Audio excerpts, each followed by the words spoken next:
Maxim, the Black Hole Hustler. Chapter 1. Arrival on Earth. Maxim had always lived on the edge of cosmic law. On his home planet, Elytra 9, he was an outlaw, a rogue astrophysicist who weaponized black holes to intercept interstellar commercial freighters. By creating artificial singularities, he would disable ships, siphon their cargo, and vanish into the void. He wasn't a thief for wealth. He sought to disrupt the galactic corporate machine that exploited his world's resources. But his luck ran out when he was captured by the Galactic Syndicate and sentenced to exile. Instead of execution, he was flung across galaxies to a primitive world, Earth, a planet unaware of its cosmic insignificance.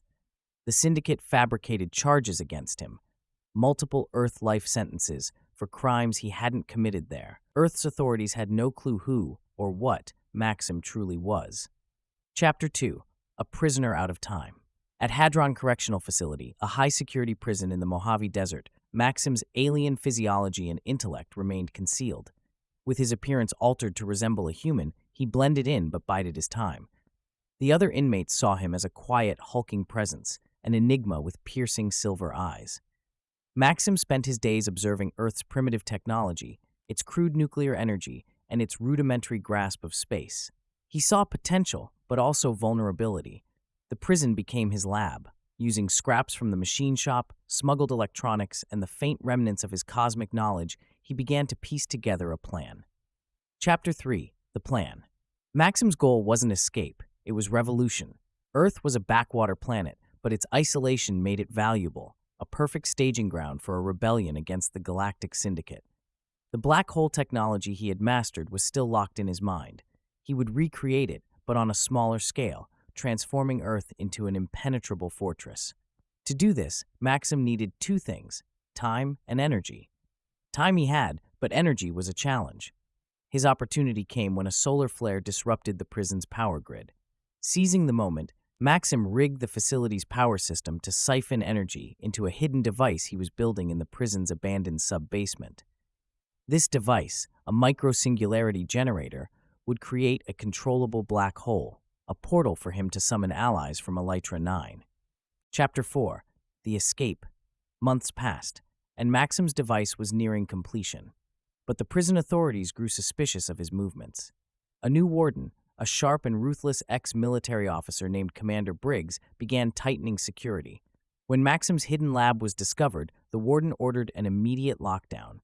Maxim had no choice.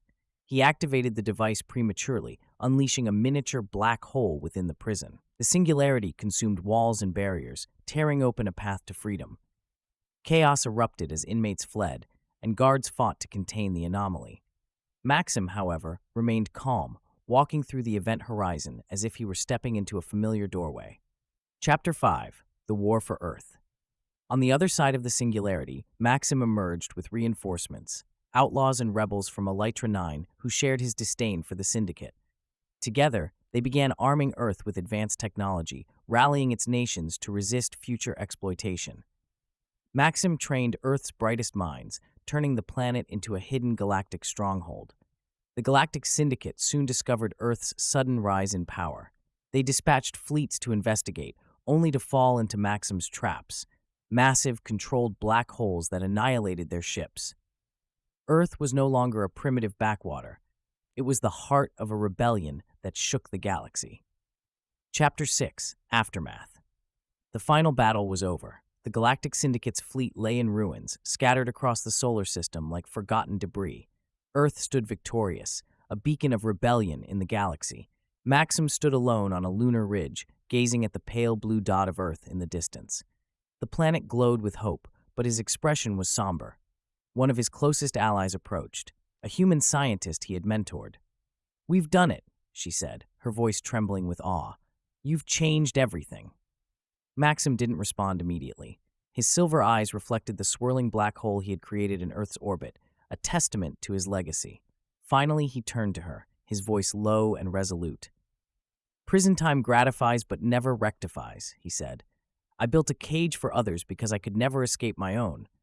Before she could reply, Maxim stepped into the event horizon, disappearing into the singularity he had created.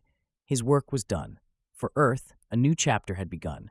For Maxim, his story ended not with redemption, but with understanding, a truth as vast and unyielding as the cosmos. The swirling black hole shrank and vanished, leaving only the stars as witnesses.